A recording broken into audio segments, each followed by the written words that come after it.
Laïcité, une émission proposée et préparée par RERS. RERS, les réseaux d'échange réciproque de savoir. RERS est un groupe d'éducation populaire. Les citoyens et les citoyennes participants et acteurs actifs sont sans distinction d'âge, de conviction politique ou religieuse, ni d'origine culturelle ou sociale. L'objectif est de participer concrètement à la vie de la République, même modestement, dans notre ville et dans notre région. C'est pourquoi chaque mois, nous nous retrouvons pour échanger autour d'un thème qui devrait nous permettre de cultiver et de développer notre liberté de conscience. Bonjour à tous et bienvenue pour cette nouvelle édition de l'émission de radio Parlons Laïcité.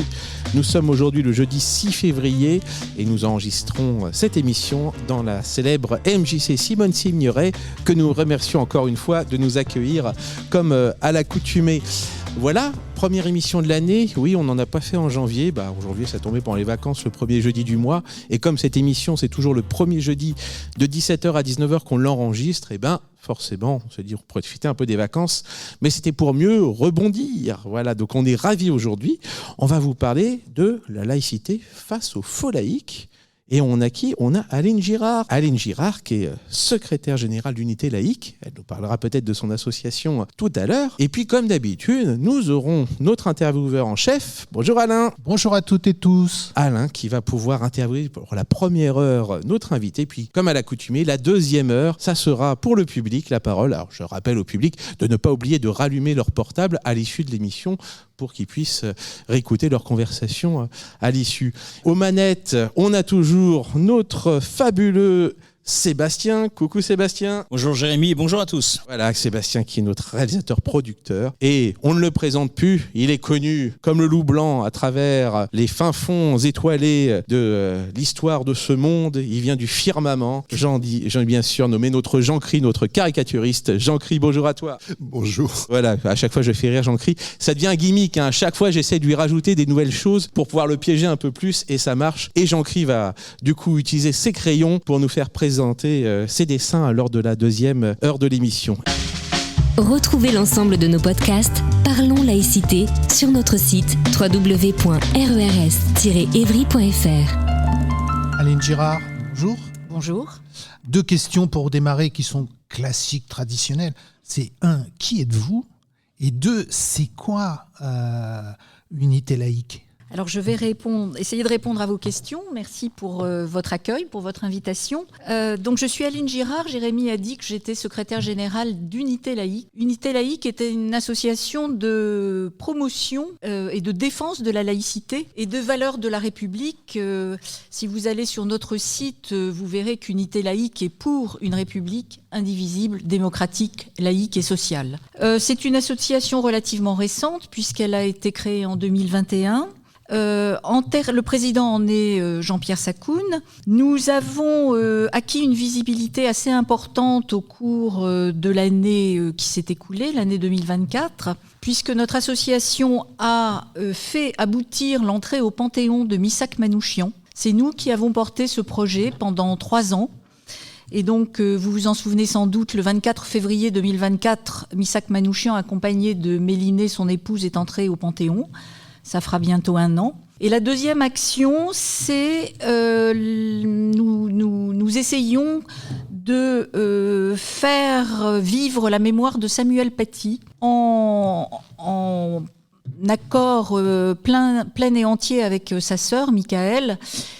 Et notre objectif, c'est de faire en sorte que les collectivités nomment du nom de Samuel Paty des voies de leur commune ou des écoles, des collèges, des lycées. À ce jour, il y a plus de 80 municipalités qui ont répondu favorablement à notre sollicitation. Donc voilà, ce sont les 2 principales actions. Je suis par ailleurs formatrice valeurs de la République et laïcité. Et c'est vrai que la défense et la promotion de la laïcité occupent nos journées. Très rapidement, vous n'avez pas répondu à la première question. Qui je suis ? Oui. Quel est votre parcours ? Alors, je suis conservateur général des bibliothèques. J'ai terminé ma carrière à la Bibliothèque nationale de France, où j'ai exercé pendant mes 12 dernières années d'activité. Et j'étais notamment responsable de la bibliothèque numérique Gallica, Alors, j'espère que vous connaissez Gallica. Si vous ne connaissez pas Gallica, il faut vous précipiter pour découvrir cette bibliothèque numérique de plus de 10 millions de documents en accès entièrement libre et gratuit.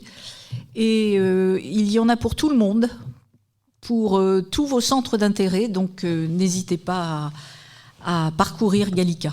Merci. On va parler des faux laïcs. C'est quoi un faux laïc ? Alors, dans les recherches que j'ai effectuées pour écrire les 2 livres que j'ai publiés, le premier s'appelle « Enseigner le fait religieux à l'école, une erreur politique », avec un point d'interrogation à la demande de mon éditeur, mais je trouve qu'il est superflu. Nous dirons que c'est une erreur politique. Et le deuxième livre s'intitule « Vers une société communautariste et confessionnelle, le cas Samuel Grybowski ». Je ne sais pas si ce nom vous dit quelque chose, mais je vous en parlerai ultérieurement. Donc, dans les recherches que j'ai effectuées, j'ai rencontré pas mal de faux amis de la laïcité, de faux laïcs, qui s'appliquent à rétrécir le champ de la laïcité et qui plaident pour une tolérance anglo-saxonne, dirons-nous. Il y a par ailleurs de vrais ennemis de la laïcité qui aimeraient changer les lois et qui aimeraient les adapter à une société qui a beaucoup évolué et dont on dit qu'elle est multiculturelle. Et donc en cette année 2025, donc nous allons célébrer les 120 ans de la loi du 9 décembre 1905, loi de séparation des églises et de l'État. Donc les laïcs que nous sommes s'en réjouissent et se mobilisent pour la promotion de la laïcité. Mais les faux laïcs, les faux amis, les vrais ennemis ont de leur côté engagé une offensive pour réduire cette loi à une coquille vide, une coquille juridique, à la déconsidérer, à relativiser sa portée. Et donc, dans la suite des actions qu'ils ont menées l'année dernière au moment de l'anniversaire de la loi du 15 mars 2004 sur le port de signes ostensibles à l'école, ils ont commencé une offensive générale contre la laïcité. Des espions spécialistes de la désinformation. On peut dire ça. Donc, en fait, les faux laïcs, j'en ai identifié un certain nombre.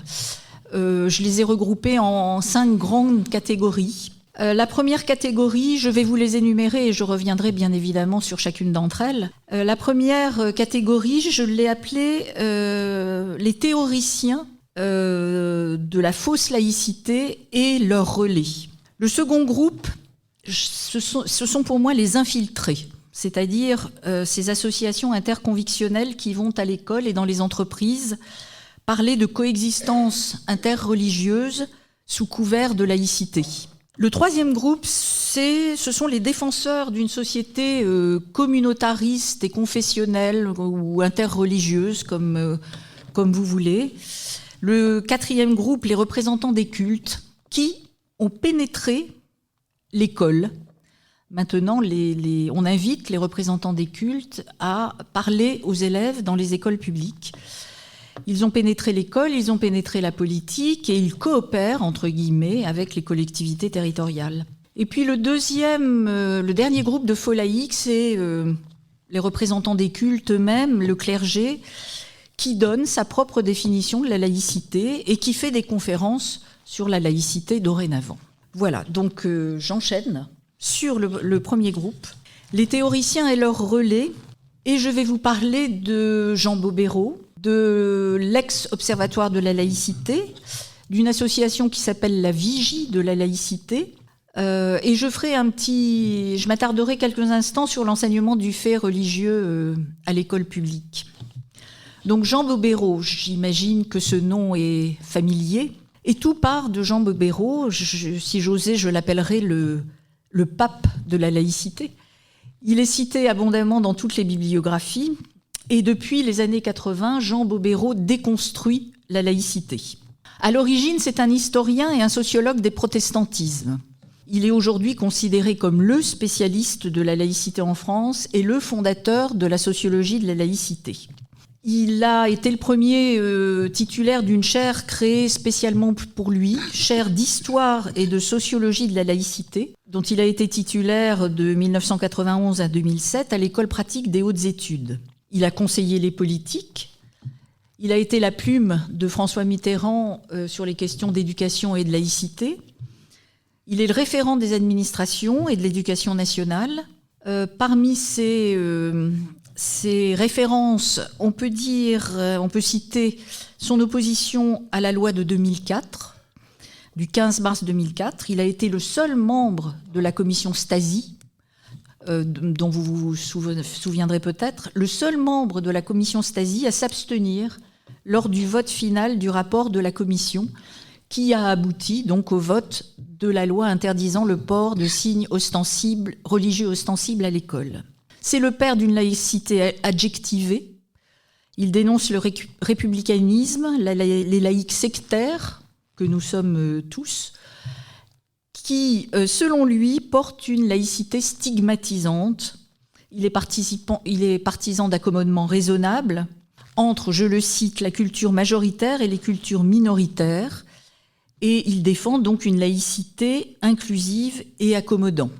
En fait, sous couvert de laïcité, il est militant de la liberté religieuse.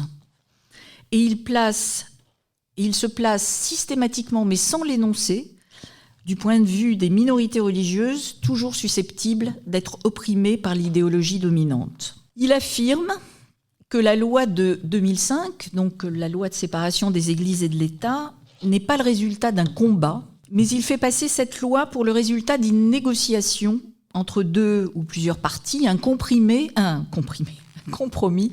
entre l'État et les églises, un prétendu pacte laïque. Or, on sait que cette loi est l'aboutissement d'une période extrêmement tendue au Parlement, avec des débats interminables qui ont opposé les tenants de la loi et les opposants à la loi. Donc ce n'est pas un pacte laïque, un compromis. Il voudrait engager une nouvelle négociation et obtenir des concessions réciproques entre l'État et les religions pour ce qu'il appelle un nouveau pacte laïque, analogue aux deux précédents que seraient selon lui le Concordat de 1801 et la séparation de 1905. Voilà, donc c'est un vrai faux laïque, mais il est considéré comme la référence absolue en termes de laïcité. Pour résumer, je dirais que Jean Bobéro, pour lui, la laïcité, c'est la neutralité de l'État et la liberté de religion. C'est sa traduction à lui du concept de liberté de culte. Il passe sous silence la liberté de conscience, qui est pourtant à l'origine de l'émancipation et de la libération des individus, c'est-à-dire la vraie liberté. Depuis 40 ans, Jean Bobéro a eu beaucoup d'influence. Et sa pensée s'est diffusée par deux principaux canaux idéologiquement orientés, des structures politiques d'une part, des entités universitaires d'autre part, avec une grande porosité entre les deux. La principale structure politique, ça a été l'Observatoire de la laïcité. Observatoire de la laïcité qui a été créé en 2007 par Jacques Chirac, mais qui n'a été installé effectivement qu'à partir de 2013 par François Hollande. Il a été dissous en 2021 par décret. Et pendant ces années d'activité, il a eu un rôle de conseil pour le gouvernement et le Parlement, à une position stratégique, puisqu'il dépendait directement du Premier ministre, c'était un des services du Premier ministre, conseil auprès du gouvernement, du Parlement, il organisait des formations pour la fonction publique, pour l'éducation populaire, pour le social, l'éducation nationale, et décernait chaque année le prix de la laïcité de la République française.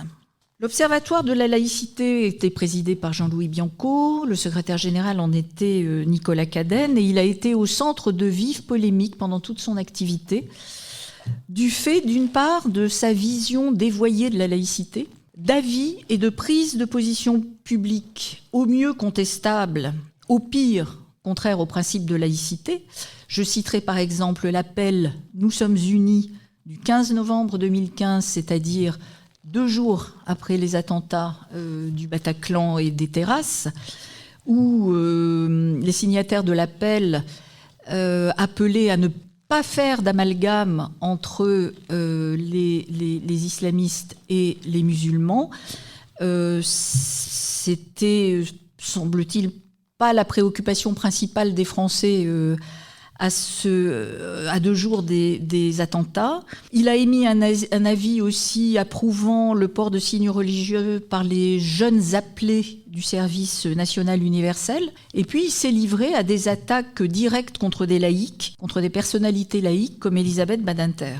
Donc cet organisme stratégiquement placé a profité de sa position pour affaiblir le principe de laïcité et pour en dénaturer le contexte, pour entretenir la confusion au sein des administrations et des collectivités comme dans l'esprit des citoyens. Sans conteste, un des principaux relais de la laïcité adjectivée. Il a été remplacé dès 2021, c'est-à-dire dès qu'il a été dissous, par une association qui s'appelle la Vigie de la laïcité, avec les mêmes personnalités, les mêmes positions, moins influentes que l'Observatoire de la laïcité, mais qui néanmoins entretient ce discours anti-laïque qui a été, ou du moins de faux laïque, qui a été porté par l'Observatoire. Alors la structure académique dont je voudrais parler, c'est cette école pratique des hautes études qui regroupe en son sein une section des sciences religieuses et cette fameuse chaire d'histoire et de sociologie de la laïcité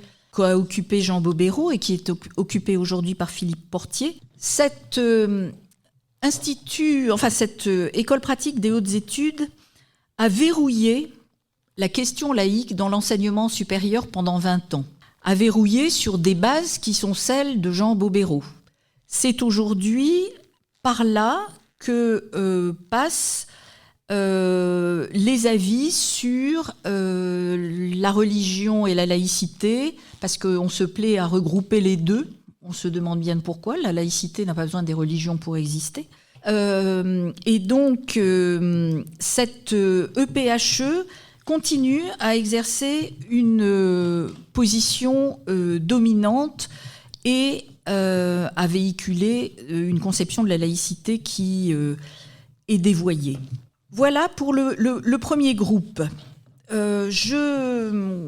Ce qui a permis à ce groupe aussi de véhiculer son idéologie, c'est l'instauration de l'enseignement du fait religieux à l'école publique, a résulté donc des conclusions du rapport de Régis Debray, qui date de 2002, qui plaidait en faveur de l'enseignement du fait religieux dans l'école laïque, alors que les programmes scolaires intégraient depuis toujours l'enseignement des religions comme fait de civilisation. Mais en fait, ce rapport a voulu introduire le fait religieux en tant que tel. La philosophe Catherine Kinsler, donc, que vous connaissez peut-être, a eu une phrase qui est pleine d'évidence. Vouloir introduire un enseignement qui existe déjà, c'est bizarre. C'est donc autre chose qu'il est question d'introduire pour donner un sens différent aux objets abordés. Et c'est autre chose, en effet. On est en présence d'un événement pédagogique tout à fait mineur, mais face à un événement idéologique majeur, l'introduction du fait religieux n'est pas une question scolaire, c'est une question politique. Je ne vais pas m'étendre sur cet aspect-là, mais je dirais simplement que cet enseignement du fait religieux a permis l'entrée de la question religieuse à l'école. C'est un enseignement qui est abordé en histoire, en éducation morale et civique, en lettres, etc. Donc on a attiré l'attention des élèves sur le fait religieux. On le sait que la religion est de plus en plus présente à l'école, et cet enseignement du fait religieux a contribué à son entrée à l'école. Il fait aujourd'hui l'objet d'un consensus, mais on a tort de considérer que l'enseignement du fait religieux va de soi. La religion est de plus en plus présente de la part de certains élèves qui contestent des enseignements, qui contestent certains éléments de la vie scolaire, etc. des élèves qui confondent connaissances et croyances. C'est aussi la religion est de plus en plus présente à l'école avec l'aide de certains enseignants. Yanis Roder, qui est membre du Conseil des sages de la laïcité de l'éducation nationale, pose la question: le corps enseignant est-il encore républicain ? Et il identifie deux groupes anti-laïques, les jeunes enseignants d'une part, et d'autre part des enseignants militants politiques ou syndicaux qui militent au sein de l'école contre la laïcité. Et enfin, la religion est de plus en plus présente par le recours à des associations interconvictionnelles au sein de l'école, comme Coexister et Enquête. Que vous avez appelé les infiltrés. Exactement, les infiltrés, et je vais vous en dire quelques mots. L'enseignement du fait religieux devait être assuré par les enseignants eux-mêmes. Il a toujours été hors de question d'en faire une matière en soi. C'était un des éléments des programmes disciplinaires. Et il se trouve que cet enseignement est partiellement délégué au privé par le recours à des associations qu'on appelle interconfessionnelles. C'est en contradiction absolue avec les décisions officielles. Ces organismes sont donc des organismes aux positions religieuses affirmées. Elles ont Coexisté et Enquête. Je vais vous parler des deux brièvement. En tout cas, ces deux associations ont bénéficié de la protection maternante de l'Observatoire de la laïcité pendant qu'il était en activité. Donc, Coexister, est-ce que ce nom vous dit quelque chose ? Coexister, fondé par Samuel Grybowski en 2009, un jeune homme qui a eu le vent en poupe pendant de longues années, qui a un peu disparu de la scène médiatique depuis son échec retentissant à la primaire populaire de 2022. Je vais le citer pour commencer, pour que vous ayez une idée de l'individu. La laïcité qui n'est pas inclusive est une laïcité falsifiée, en l'occurrence un laïcisme. Et qu'est-ce que le laïcisme pour lui ? C'est le dogmatisme de la laïcité, comme l'islamisme et le dogmatisme de l'islam. Donc Coexister, c'est un mouvement de jeunesse interconfessionnel auquel l'éducation nationale fait appel pour parler de religion, de laïcité, de faits religieux aux élèves, principalement des collèges et des lycées. Et en fait, ils parlent de religion plus que de laïcité. Ils font passer le message suivant: la vraie laïcité, la bonne laïcité, c'est la coexistence pacifique des religions. C'est certes la neutralité de l'État, c'est la liberté de culte, mais la liberté de culte, c'est pas assez.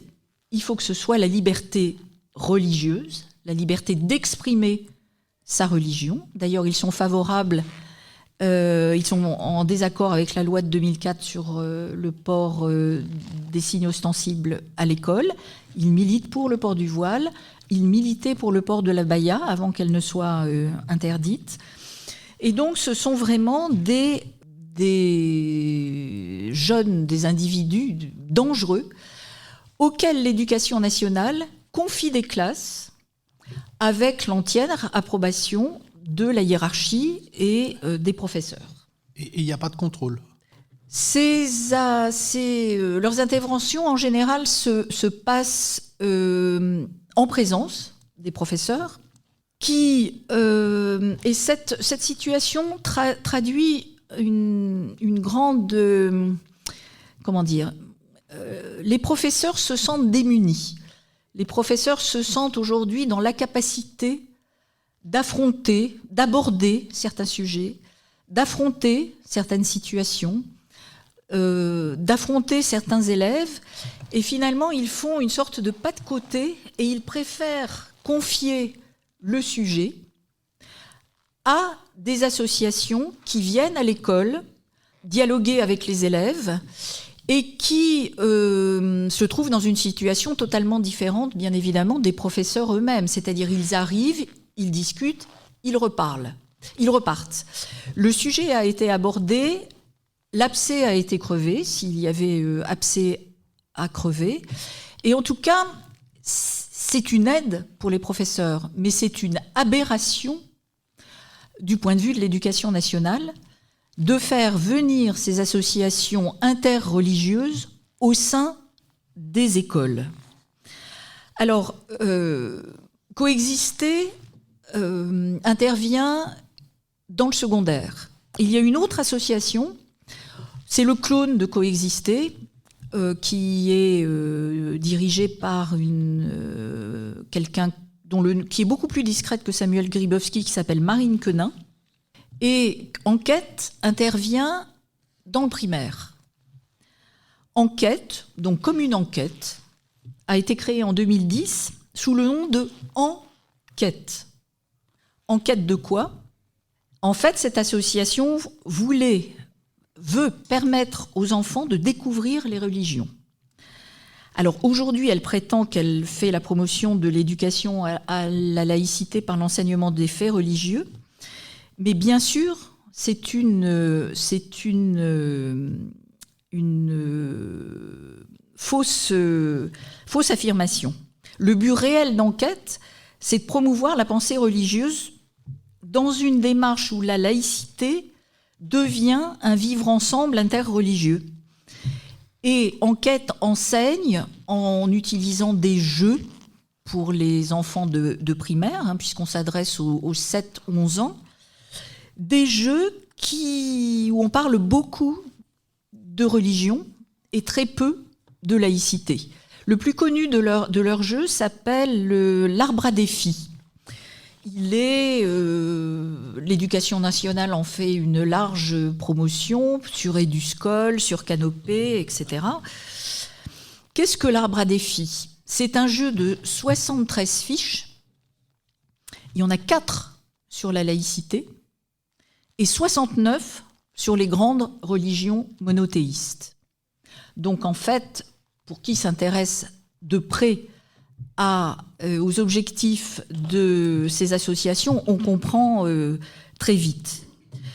La laïcité est réduite donc à ses aspects juridiques et à la liberté religieuse, et la notion de liberté de conscience, qui est pourtant au cœur de la loi de 1905, au cœur de la laïcité, n'est absolument pas explicitée.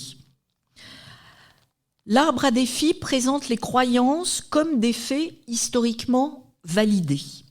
Et par exemple, et vous noterez l'usage de l'indicatif, Mahomet reçoit la parole de Dieu, ou c'est là que Dieu a donné à Moïse les 10 commandements, et bien sûr, la visite des lieux de culte est chaudement recommandée.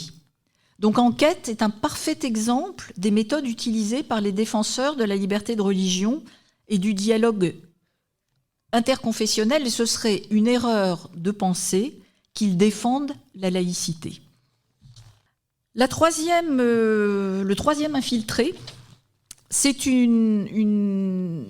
un organisme qui s'appelle Convivencia. Convivencia est la petite sœur lucrative de Coexister, et elle sévit dans le monde de l'entreprise et des collectivités territoriales. Elle conseille le secteur public comme elle conseille l'entreprise. Sur son site, on peut lire que leur objectif est d'aider les entreprises à apaiser la gestion du fait religieux au travail et à favoriser l'inclusion et la cohésion interculturelle. Par quoi ? Par la religion. Parmi les conseils aux managers, ne pas restreindre le port de signes ou vêtements religieux, envisager la mise à disposition de salles de prière dans les entreprises, au nom du respect de l'autre, relativiser la portée de certains comportements, par exemple ceux des hommes à l'égard des femmes. Le refus de serrer la main, par exemple, ne serait pas lié à une position religieuse, mais à une tradition culturelle ancienne contre laquelle il ne faudrait pas vouloir s'élever. Les entreprises qui font appel à convivencia sont tout aussi démunies que les enseignants. C'est-à-dire, les entreprises, l'éducation nationale, a à faire face à une offensive religieuse dont ils ne savent pas comment se sortir. Et donc là aussi, on s'adresse à un tiers, une association, un organisme qui, d'une certaine manière, apporte des solutions clés en main, même si ces solutions clés en main ne sont pas celles que l'on voudrait voir appliquées. Toutes les entreprises n'agissent pas de la même manière, puisque je ne sais pas si vous connaissez une entreprise qui s'appelle Paprec, le recyclage de déchets.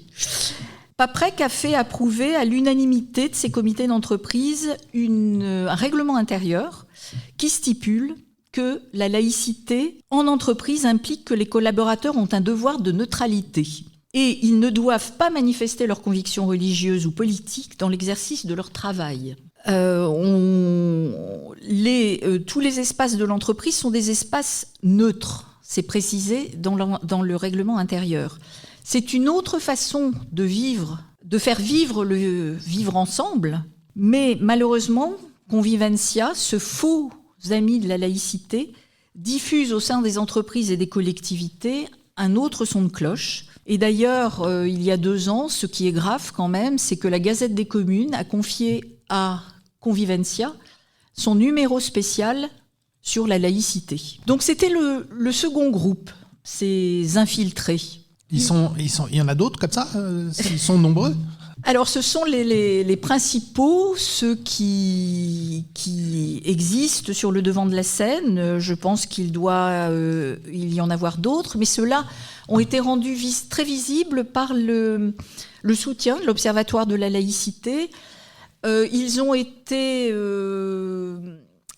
ont reçu des subventions considérables de l'État pour former, pour intervenir dans les écoles, parce que ce sont des organismes de formation, et comme vous le savez peut-être, c'est quand on est un organisme de formation qu'il est le plus facile d'obtenir des subventions. Donc ce ne sont sans doute pas les seuls, mais ce sont les principaux. Le troisième groupe que j'avais identifié, c'est ceux que j'ai appelés les défenseurs d'une société communautariste et confessionnelle. Quand j'ai travaillé pour mes recherches, j'ai pu voir à quel point j'ai pu voir l'ampleur et la profondeur de l'influence religieuse communautariste en France. Et cette influence dévoile la stratégie d'un soft power omniprésent. Et l'objectif de l'offensive en cours est clair. Il s'agit de faire triompher le modèle américain de société et, parallèlement, de démoder le modèle républicain, laïque et social français pour le liquider. Samuel Grybowski, que j'ai déjà cité, disait qu'il fallait tuer l'universalisme, idéologie et système de pensée totalisant et dogmatique. Je suppose qu'il ne serait venu à l'esprit de personne d'associer ces qualificatifs au terme d'universalisme, totalisant et dogmatique. Mais bon. Donc en fait, je me suis plongée au cœur de l'influence du soft power américain qui m'a permis d'identifier des réseaux, des soutiens, des financements, des acteurs et des méthodes. Et par le biais d'ONG, par le biais de groupes de pression, d'organisations philanthropiques essentiellement, dotées de financements privés absolument considérables, s'est installé de manière douce, très loin de la brutalité de la stratégie du choc dont parlait Naomi Klein, un nouvel ordre du monde et un nouveau modèle de société. L'objectif de ces acteurs, c'est d'occuper des niches sociales dans les domaines de l'éducation, de la santé, des droits de l'homme, de la lutte contre les discriminations, de la défense de l'environnement, et de soutenir dans ces domaines des structures d'orientation communautaire tout en faisant émerger des jeunes leaders qui approchent les cercles de pouvoir pour infléchir les politiques publiques. C'est une vraie stratégie d'influence qui se déploie dans les pays émergents comme dans les pays occidentaux avancés. Et les États-Unis, à travers ces ONG, à travers ces fondations philanthropiques, installent des réseaux d'ambassadeurs informels pour implanter progressivement leur modèle communautariste et religieux, individualiste et empathique, une empathie limitée à la communauté. La France est bien évidemment touchée. Tous ces jeunes ambassadeurs, dont Samuel Grybowski et dont Marine Quenin, que j'ai citée, qui ont été pris en charge par une fondation philanthropique qui s'appelle Ashoka, sont présents sur tous les fronts. Sur le front de la religion, ou plus précisément de la propagande interreligieuse, sur le front du social, ensuite, et sur le front de la politique. Ils sont très largement inspirés des théories du community organizing, c'est-à-dire qu'ils organisent les communautés. Ils se présentent d'ailleurs comme des experts en organisation collective, en organisateurs de communautés.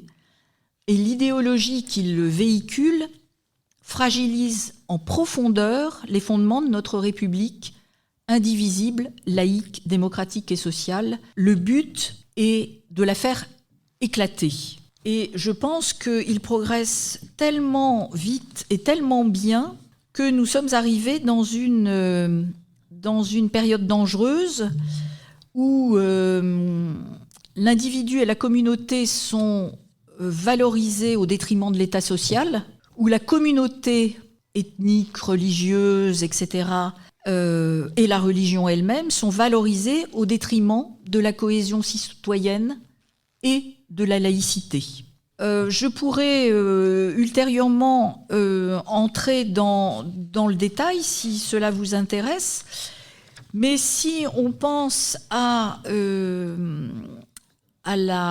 l'influence de la religion, de la communauté qui s'exerce au détriment de la cohésion citoyenne, on peut dire que le modèle encensé par ces acteurs, ces propagandistes du modèle américain de société, c'est celui d'une société dirigée par un État faible et constituée par la juxtaposition de communautés à la manière des États-Unis, en fait. Et ces communautés essentialisées valorisent les identités ethniques, religieuses, les identités de genre, etc. Ces communautés sont autocentrées, disposent d'une très large autonomie, structurent le tissu social, et c'est de leur interaction que naît la dynamique collective. On est bien loin de la vision de la vision française qui ne connaît qu'une seule communauté, qui est la communauté des citoyens. Nous sommes un pays avec un État fort, ou tout au moins qu'il l'était, même s'il commence à être un petit peu délabré. Et cette vision communautariste et anti-laïque de la société porte des coups de boutoir contre l'État tel que nous le connaissons. Cette vision communautariste rencontre d'autres intérêts. On peut citer ceux des régionalistes qui veulent aussi transformer le territoire français en une juxtaposition de régions, de provinces, de territoires indéterminés. Vous avez peut-être lu ou entendu parler de ce livre de Benjamin Morel qui s'appelle « La France en miettes ». Donc les régionalistes et puis les identitaristes. Et on peut citer parmi les plus actifs ceux qui défendent la vision d'un islam rigoriste et d'un islam radical. En fait, tous ces... on disait jadis qu'il y avait une convergence des luttes. On peut reprendre cette expression et dire qu'il y a aujourd'hui encore une convergence des luttes entre les communautaristes, les régionalistes, les identitaristes et les promoteurs d'une société interconfessionnelle où le vivre ensemble vit grâce à la juxtaposition des communautés religieuses. Donc cette vision de la société passe par le travestissement du vocabulaire. Nous ne connaissions que la laïcité. C'était un terme qui n'avait pas besoin d'adjectifs, qui n'avait pas besoin de qualificatifs. Maintenant, par ces groupes de pression, il faut parler de laïcité ouverte, inclusive, positive, etc. On en reparlera fort probablement au moment des questions. Je vais passer aux 2 derniers groupes, et là, je ne sais pas si vous avez pris conscience de l'offensive qui est en cours. Une offensive directement par les cultes. Et je commencerai par pointer du doigt ces religieux qui ont pénétré la politique, qui ont pénétré l'école et qui se sont rapprochés des collectivités territoriales. Vous l'avez noté en parcourant l'actualité, notre président de la République aime les dialogues à répétition avec les cultes. Il les invite pour échanger sur des questions de société, sur des questions qui importent à la société, comme par exemple sur la question de la fin de vie. D'ailleurs, quand il n'invite pas les représentants des cultes, il invite les autorités religieuses. Or, depuis 1905, il n'y a plus en France d'autorité religieuse. En tout cas, ces rencontres, ces dialogues légitiment la parole des religions, délégitiment celle des représentants du peuple, et ça galvanise les cultes. Alors, je citerai 2 occasions de rencontre. Le président a reçu le 13 novembre 2023, le lendemain de la marche contre l'antisémitisme, où il ne s'est pas rendu. Il a reçu les représentants des cultes, où il les a encouragés à multiplier les actions éducatives, en particulier en direction des jeunes, pour lutter contre l'antisémitisme, le racisme, les discriminations, etc. Donc il demande aux cultes d'imaginer des actions éducatives. Vous imaginez bien que les cultes se sont frottés les mains et ont été ravis de cet effort pédagogique qu'on leur demandait. Donc les uns se sont mis à imaginer une journée avec les jeunes dans les lycées, dans les lieux de culte, des réunions en banlieue, dans des quartiers où toutes les religions sont présentes, etc., etc. Et les cultes sont passés à l'action. D'ailleurs, il a renouvelé cette suggestion lors de ses vœux aux autorités religieuses le 8 janvier 2025, où il a demandé aux cultes de faire la pédagogie de la laïcité. Je ne sais pas si vous vous rendez compte de cette aberration. Et les cultes sont passés à l'action, comme je le disais. Par exemple, en novembre 2023, l'association CIEUX, qui est spécialisée dans le dialogue interreligieux, a investi un collège du 12e arrondissement à la demande de la direction, en présence d'un professeur et avec la bénédiction du rectorat de l'Académie de Paris, pour une rencontre interreligieuse et laïque. Il y avait des représentants bouddhistes, juifs, chrétiens, musulmans, etc., pour échanger sur le vivre ensemble et la laïcité. Et le tout s'est déroulé sous le regard bienveillant des élus. 2e épisode, le 28 mars 2024, au lycée Galilée à Gennevilliers. Là, c'est l'association Les Voix de la Paix qui était à la manœuvre. 3 femmes, rabbins, pasteurs, islamologues, ont été invités à débattre de laïcité et de religion avec les élèves. Et le but de cette rencontre était de discuter de la manière dont la laïcité permet de vivre sereinement la religion en France. Là aussi, avec l'accord de la direction et du rectorat. Dernière intervention, tout au moins parmi celles que j'ai relevées, le 23 janvier dernier, dans le 18e arrondissement à Paris, 2 femmes, une femme rabbin et une femme imam, étaient dans ce lycée pour parler de religion et de laïcité. Et dans le compte-rendu qu'en a fait le café Yann Boissière, le responsable des Voix de la Paix, il dit « Contrairement à une vulgate laïciste, les élèves sont très intéressés par les questions religieuses et spirituelles. Plaidoyer pro domo. Donc en fait, aujourd'hui, les religieux, les représentants des cultes, viennent dans les classes de l'école de la République parler de religion aux élèves sous couvert de laïcité.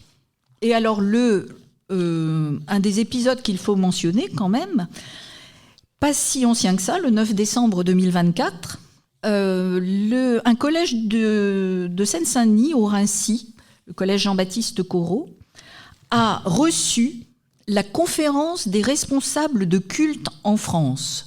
C'est-à-dire, cette conférence des responsables de culte regroupe des représentants de toutes les religions en France. Et pour le 9 décembre, journée de la laïcité, ils sont allés en groupe rencontrer les élèves d'un collège, en présence de la rectrice de l'académie, de la sous-préfète et de la responsable de l'équipe valeurs de la République de l'académie, de la principale du collège et bien évidemment de divers professeurs. Et ils ont présenté, les représentants des cultes ont présenté aux élèves leur vision de la laïcité. Alors les collectivités territoriales sont touchées, elles aussi. Je citerai rapidement Chambéry, qui a créé un conseil de la laïcité, avec un collège incluant tous les cultes présents sur le territoire, y compris les témoins de Jéhovah. Le conseil de la laïcité de Toulouse, instance consultative, où là aussi, il y a des représentants des différents cultes. Et Nancy, la ville de Nancy, pour le 9 décembre, la municipalité de Nancy propose une visite des lieux de culte pour comprendre les religions. Je termine, mon temps est presque écoulé, avec je voudrais évoquer devant vous ce qui me semble le comble de toute notre affaire. Le clergé donne aujourd'hui sa propre définition de la laïcité et fait des conférences sur la laïcité. Vous vous souvenez que le pape a visité la Corse, et non pas la France, le 15 décembre 2024. Et le pape a pris la parole. Il a donné sa vision de la laïcité, se mêlant incontestablement de ce qui ne le regarde pas. Donc, il plaide en faveur d'une laïcité qui ne soit pas statique, ni figée, mais évolutive et dynamique.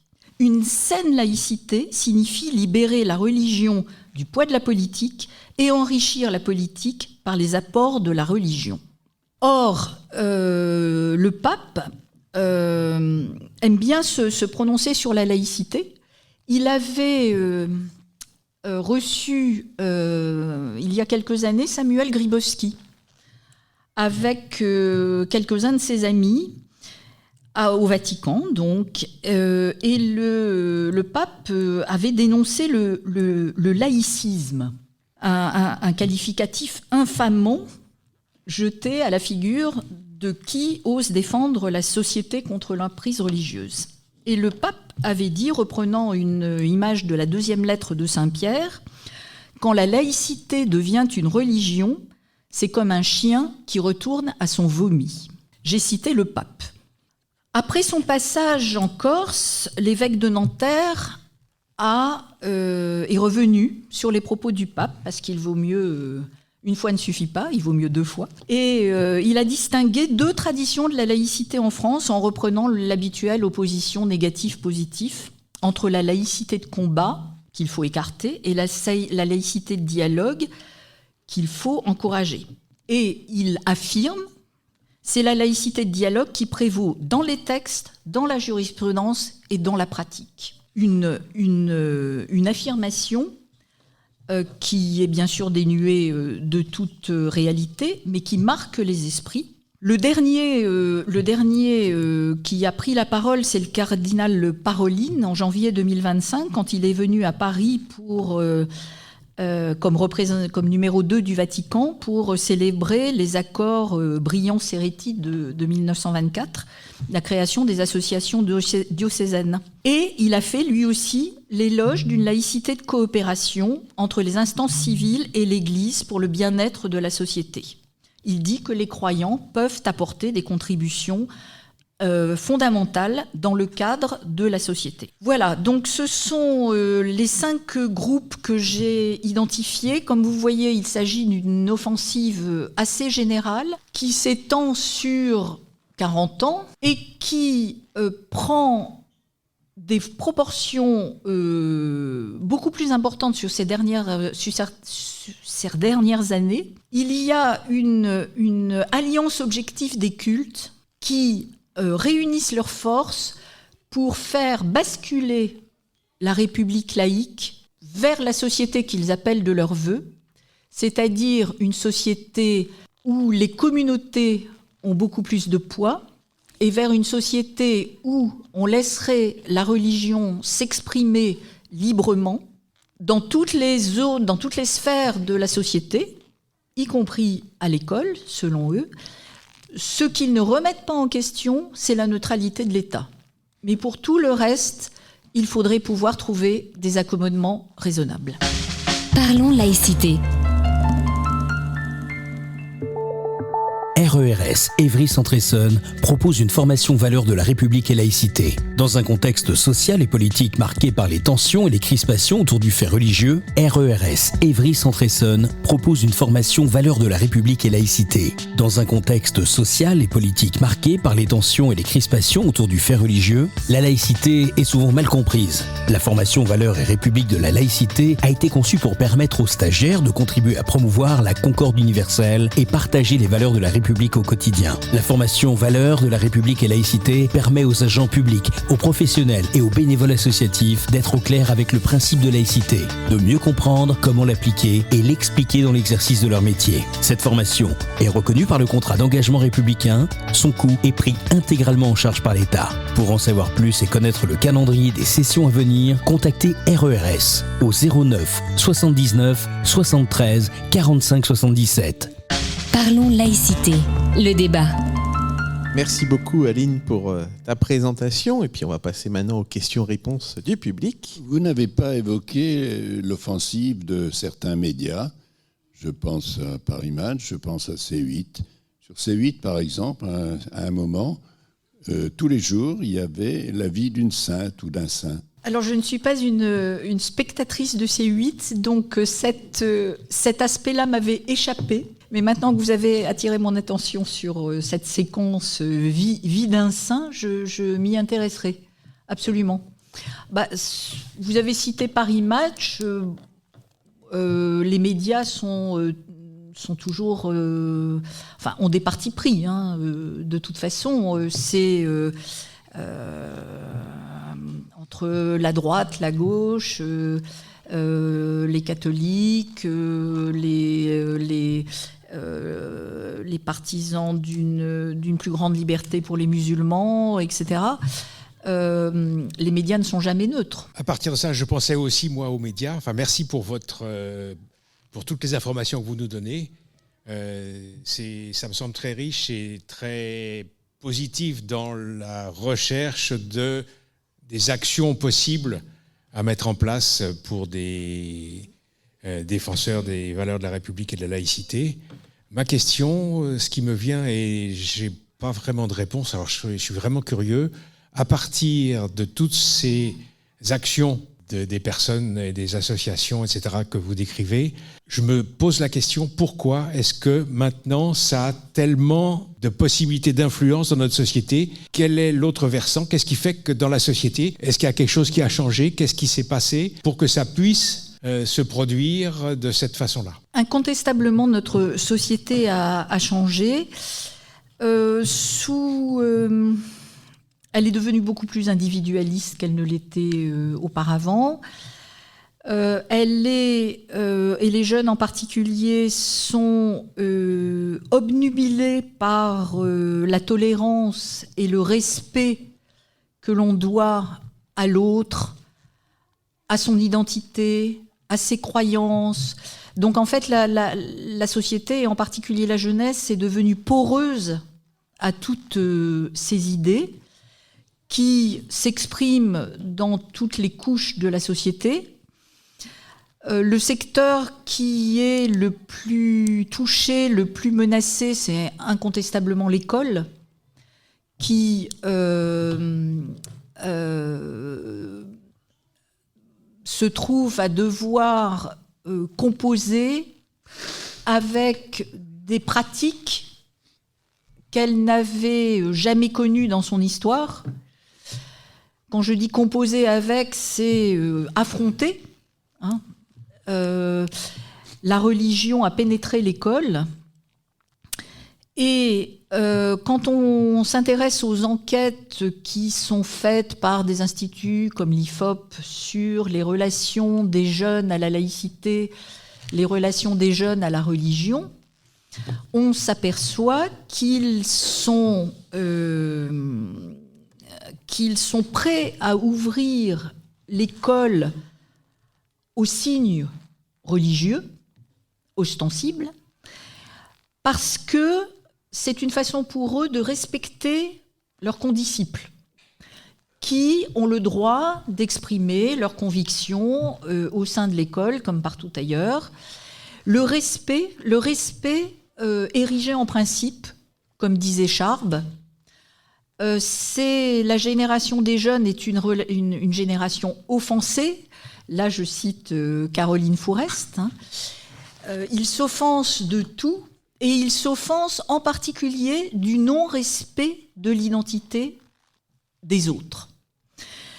Donc, je pense que vous disiez comment ça a pu se pénétrer dans notre société. Il y a cet individualisme qui s'est installé. Il y a eu un changement d'éducation, incontestablement, de la jeunesse, hein, qui fait qu'elle est réceptive à ces nouvelles positions. Et puis, il y a l'influence du modèle anglo-saxon de société. Modèle américain, modèle qui est relayé en Europe par la Grande-Bretagne, par exemple. Des modèles qui ont touché la France de manière souterraine, mais parfois de manière frontale, et qui ont changé en profondeur la société. Donc en fait, il y a plusieurs éléments convergents qui font qu'on arrive aujourd'hui à la situation que nous connaissons. Mais en tout cas, la question religieuse est une question devenue centrale dans nos sociétés. Du temps où il était directeur de Sciences Po, Richard Descoings, vous vous souvenez peut-être de ce nom, avait utilisé une expression que j'ai retenue parce qu'elle me semblait parfaitement adaptée. Il a parlé de la prolifération du croire, qui ne passe pas obligatoirement par les circuits religieux habituels. Il y a aussi une prolifération un peu individuelle du croire, de la religion. En tout cas, aujourd'hui, souvent, les individus se positionnent entre eux sur la base de leur identité, sur la base de leur origine, sur la base de leur religion, rendant le dialogue extrêmement difficile, le débat parfois impossible, parce que ce sont des individus qui sont face à face. L'expression du vivre ensemble, qui est une expression aberrante, en fait c'est un piège sémantique. Tous les élus parlent de la laïcité qui permet le vivre ensemble. En fait, le vivre ensemble, c'est faire en sorte que les individus ne s'entretuent pas. Donc on essaye de trouver des solutions bricolées pour éviter l'affrontement des individus. Mais le vivre ensemble, ça ne marche pas. Ce qui peut marcher, c'est éventuellement la fraternité au sein de groupes. Mais le vivre ensemble, c'est une imposture. Pour moi, c'est une imposture. J'avais pas précisément de questions, mais comme il n'y en a pas qui se posent, moi je fais encore une fois le lien, quand vous parlez des élus, enfin des collectivités qui ont peur, en fin de compte, je vais parler une seconde de moi. J'ai été voir hier la pièce de Bertolt Brecht, Grand-peur et misère du Troisième Reich. J'en ai encore des frissons. Dans cette pièce, on voit la peur, pour résumer, ça vaut la peine de la lire ou de la voir, on voit la peur des personnes, donc des individus dont vous parlez, en action. Cette peur qui dévitalise absolument la société d'abord, mais toutes les personnes et les rapports entre les personnes. Donc cette peur-là, moi j'ai eu l'impression, en côtoyant quelques élus, qu'ils étaient dans quelque chose de l'ordre de la peur. Et ils avaient peur de débats possibles, d'échanges qui pourraient mal se passer, etc. Et dans ma question tout à l'heure, moi j'avais donc vous avez répondu en termes politiques. Qu'est-ce qui permet à une société d'accepter cette prolifération d'effets, en fin de compte, délétères, qui sont, si on pense à Brecht, qui sont des précurseurs d'une société fasciste. Je ne dis pas qu'on y est, hein. Je dis qu'on a intérêt maintenant, en termes politiques comme vous utilisiez, à aller voir qu'est-ce qui entraîne une société à partir de la peur, dans la réduction de la liberté de conscience des personnes. Donc, c'est pas vraiment une question, mais mon sentiment, j'aurais envie de partager ça, c'est en termes de personnes. Là, tout à l'heure, on parlait d'institutions. En termes de personnes, qu'est-ce qu'on peut mettre en place pour, en parlant, faire que ça fonctionne? Parce que moi, j'ai parlé avec un ami breton qui m'a traité de laïcard. Je parle avec des personnes qui regardent gentiment France Info, et puis de temps en temps, les fameux C8 et compagnie, même BFM, et qui me disent des choses qui me font penser que c'est établi. Alors, c'est pas les gens n'ont pas tous peur, mais il est établi quelque chose qui fait qu'on s'empêche de dire. Et donc, pour moi, le mouvement souterrain individuel, c'est que on s'empêcherait, je fais ça en hypothèse, j'espère que non, on s'empêcherait de dire les choses. Et le fait de savoir les adversaires feutrés ou indirects ou cachés, etc., c'est intéressant. Et en même temps, les adversaires, ils sont... Alors, pas adversaires, les personnes neutres qu'on côtoie sont tout près de nous. On est enfin entouré de personnes neutres qui demandent à ce que on ne juge pas, par exemple, les éléments religieux comme des possibilités de prise de pouvoir politique par la suite. Alors, je suis d'accord avec vous.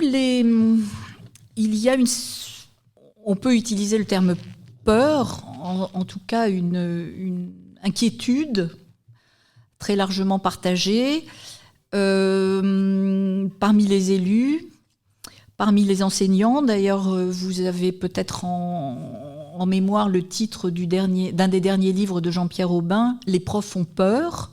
Je pense qu'il y a eu un sursaut au cours des années les plus récentes.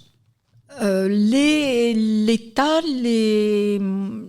la puissance publique a pris conscience du danger qui menaçait notre société et a mis en place un certain nombre de mesures qui, je pense, vont avoir un effet sur le long terme. Alors, il y a ces formations aux valeurs de la République, laïcité, qui occupe ici un certain nombre d'entre nous. C'est un dispositif qui n'est pas parfait, mais qui a le mérite d'exister. On préférerait que parfois ce soit un petit peu plus laïque tout court et un petit peu moins laïque adjectivé. Mais enfin bon, ça a le mérite d'exister. C'est un dispositif qui a remis la question des valeurs de la République et de la laïcité au cœur de la préoccupation de certains. Il y a les administrations qui sont tenues de former leur personnel à la laïcité. Tous les ministères ont engagé des actions plus ou moins approfondies, plus ou moins longues, pour sensibiliser leur personnel, les fonctionnaires, à la laïcité. Il y a aussi ce plan d'action qui est mis en œuvre dans l'éducation nationale depuis la décision de Jean-Michel Blanquer en 2021, je crois, qui destiné à former les personnels donc des établissements scolaires, pas seulement les enseignants, mais les personnels administratifs, les personnels psychopédagogiques, etc., de les sensibiliser aux valeurs de la République et de la laïcité. Aujourd'hui, au bout d'un peu plus de 3 ans, il y a 700 000 personnes de l'éducation nationale qui ont été formées. Et je connais très bien ce dispositif puisque ma fille est professeure d'histoire géo et elle fait partie de ces 1000 enseignants qui, au sein qui rectorat par rectorat, engagent des formations de leurs collègues. Alors c'est des formations sur des demi-journées en général, mais les retours qu'elle en a avec ses collègues, puisqu'ils fonctionnent toujours par binôme, c'est que les enseignants les remercient de clarifier les choses pour eux, les remercient de les armer pour affronter certaines situations. Je pense alors dans les enseignants ou les personnels formés, il y a toujours l'anti-laïque de service qui fait plus ou moins de bruit dans le groupe, qui fait partie de ces enseignants, enfin, ou de ces personnels idéologiquement orientés, militants, etc. Donc, entre les formations valeurs de la République, l'obligation de formation des fonctionnaires, les formations au sein de l'éducation nationale, je pense qu'il y a un mouvement qui s'est enclenché. Alors, aujourd'hui, on n'est pas arrivé à un stade où c'est suffisant pour contrarier les mouvements qui se sont installés depuis plusieurs années. Mais, quand même, il y a un frémissement. Cette année, comme je le disais au début, c'est les 120 ans de la loi de 1905. Donc, certes, les ennemis de la laïcité vont en profiter pour accentuer leur offensive, mais les laïcs vont en profiter aussi pour faire apparaître à quel point la laïcité est une chance pour ceux qui vivent dans des pays laïques. L'émancipation, la liberté de conscience, la liberté de culte, tous ces anti-laïcs feraient bien d'aller discuter avec les Iraniennes, avec les Afghanes ou avec quelques autres populations opprimées par la religion dans des théocraties ou non. Donc j'espère que c'est un début. Les ennemis, les faux laïcs sont très forts. Ils ont des relais académiques, des relais politiques. Ce sont les champions pour le travestissement du vocabulaire. Ils ont fait passer cette idée que la laïcité en soi n'existe pas. C'est toujours une laïcité accommodée. Alors vous connaissez la litanie des adjectifs inclusive, bienveillante, positive, multiculturelle, etc., etc. Dernièrement, ils sont passés à ils ont fait une petite révolution sémantique, ils ont laissé tomber les adjectifs pour accompagner le terme laïcité d'un complément de nom. C'est d'ailleurs comme ça que le pape s'est prononcé. La laïcité de dialogue, la laïcité de coopération, la laïcité d'intelligence, etc. Donc en fait, on finit par plus accorder d'importance au terme laïcité. Ce qui compte, c'est le dialogue, c'est l'intelligence, c'est la coopération.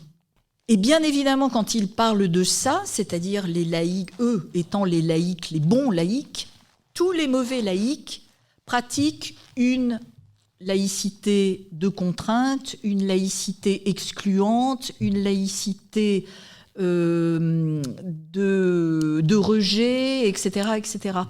En fait, il y a subliminalement, ils font passer un certain nombre d'idées.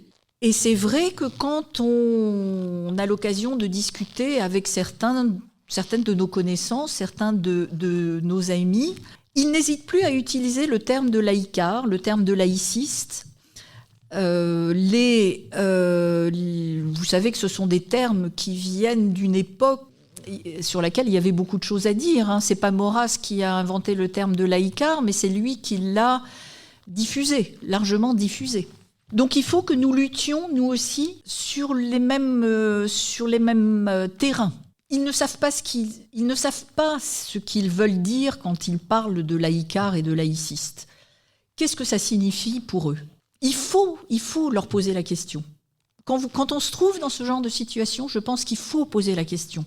Mais si je suis un laïcard, qu'est-ce que je suis ? Dites-le moi. Je pense que c'est intéressant d'aller au-delà du terme de façon à qu'ils expriment ce qu'ils ont derrière la tête, parce qu'à partir du moment où c'est exprimé, on peut intervenir. Le terme est tellement stigmatisant qu'il nous paralyse un petit peu. Alors, il y a beaucoup d'attaques que tu nous as présentées dans les 5 catégories que tu nous as exposées, Aline.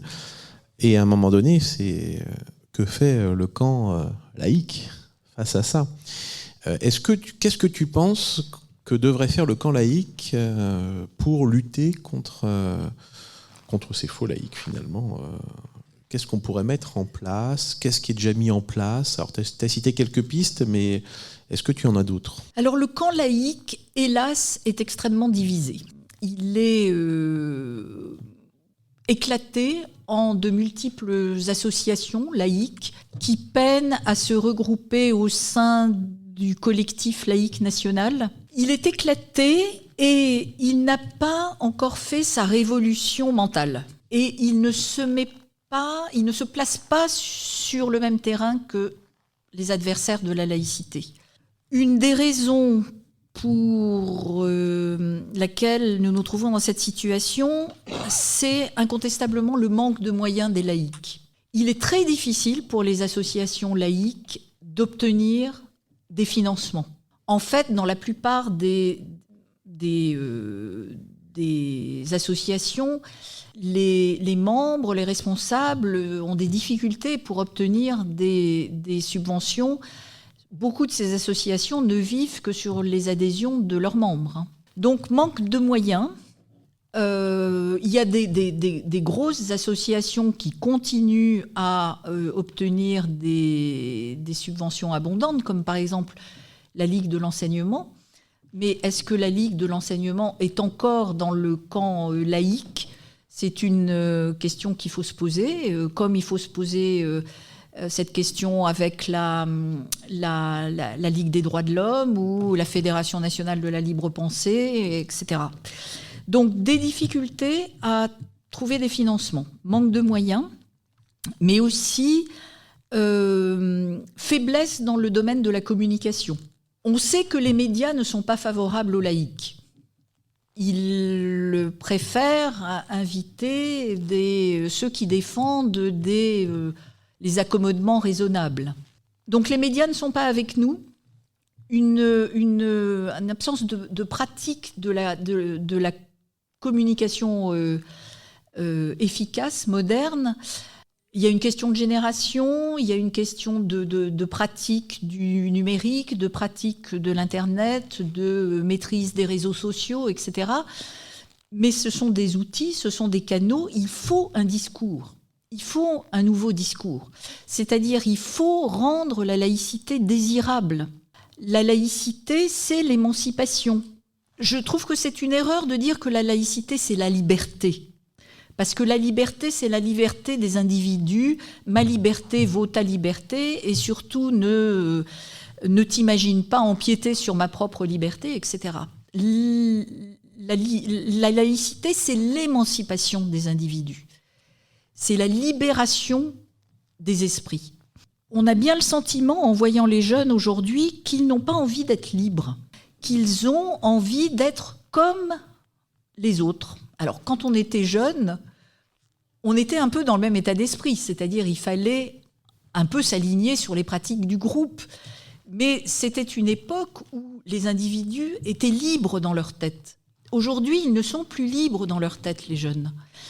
Ils sont repliés sur eux-mêmes, déjà, mais un eux-mêmes qui est extrêmement limité, avec peu d'intérêt, au fond, pour le monde qui les entoure.